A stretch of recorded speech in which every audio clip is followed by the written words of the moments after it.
جس زمین پر ہم رہتے ہیں وہ ایک عام آدمی کے حجم کے مقابلے میں 20 ارب کھرب گنا بڑی ہے، جبکہ ہمارا سورج ہماری زمین سے 10 لاکھ گنا بڑا ہے۔ اس کے مقابلے میں ایٹا کورینائی نامی مشہور ستارہ ہمارے سورج سے بھی 50 لاکھ گنا بڑا ہے۔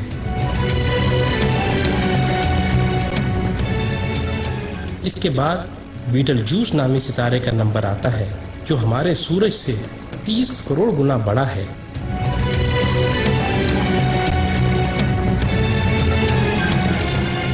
اور پھر وی وائی کینس میجورس نامی ستارے کی بڑائی کا تو کیا ہی کہنا، یہ ستارہ ہمارے سورج سے 1 ارب گنا بڑا ہے۔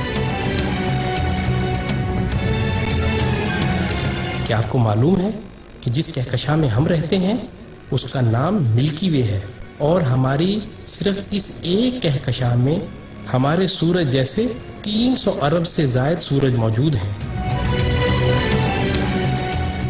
اور یہ کہکشاں اتنی بڑی ہے کہ اگر ہم کسی ایسی چیز میں سوار ہوں جو 1 سیکنڈ میں 3 لاکھ کلومیٹر کا فاصلہ طے کرتی ہو،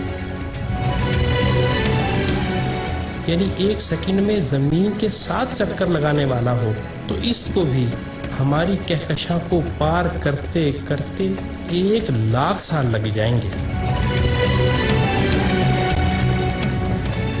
اندازہ ہوا نا کہ ہماری کہکشاں کتنی بڑی ہے؟ لیکن نہیں، آئیں ہم آپ کو اپنی پڑوسی کہکشاں میں لیے چلتے ہیں جس کا نام اینڈرومیڈا ہے۔ وہ ہماری کہکشاں سے 2 گنی ہے، یعنی 2 لاکھ نوری سال وسیع و عریض ہے۔ لیکن یہ بھی چھوٹی ہے۔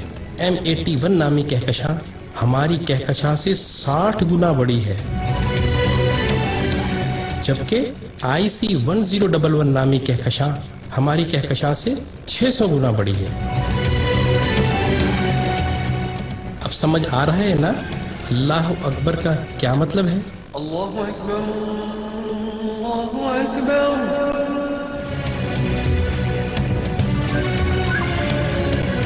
آئیں، ابھی یہ سلسلہ ختم نہیں ہوا۔ جیسے ستاروں سے کہکشائیں بنتی ہیں، آپ کو معلوم ہے کہ اسی طرح کہکشاؤں سے کلسٹر بنتے ہیں، اور جس کلسٹر میں ہماری کہکشاں واقع ہے اس کا نام ورگو کلسٹر ہے، اور صرف اس ایک کلسٹر میں 47,000 کہکشائیں ہیں۔ اور معاملہ ابھی یہیں ختم نہیں ہوا، کلسٹرز بھی آپس میں مل کر سپر کلسٹر بناتے ہیں، اور جس سپر کلسٹر میں ہم رہتے ہیں اس کا نام لوکل سپر کلسٹر ہے، اور اس سپر کلسٹر میں 100 کے قریب کلسٹر ہیں،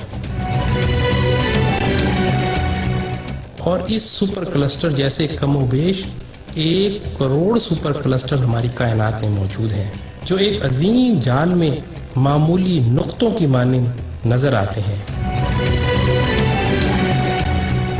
اور ان سب کو صرف ایک ذات یعنی اللہ تعالیٰ نے بنایا ہے۔ تو اندازہ ہوا کہ اللہ کتنا بڑا ہے۔ یہی وہ کبریائی ہے جس کو قرآن سورہ زمر میں یوں بیان کرتا ہے، اور انہوں نے اللہ کی قدر ہی نہ کی جیسی اس کی قدر کرنے کا حق تھا۔ اس کی بڑائی کا یہ حال ہے کہ قیامت کے دن زمین اس کی مٹھی میں ہوگی اور تمام آسمان اس کے سیدھے ہاتھ میں لپٹے ہوں گے۔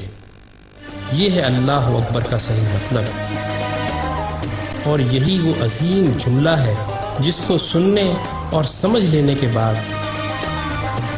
سوائے انتہائی متکبر کے ہر ایک شخص کا سر سجدے میں چلا جاتا ہے۔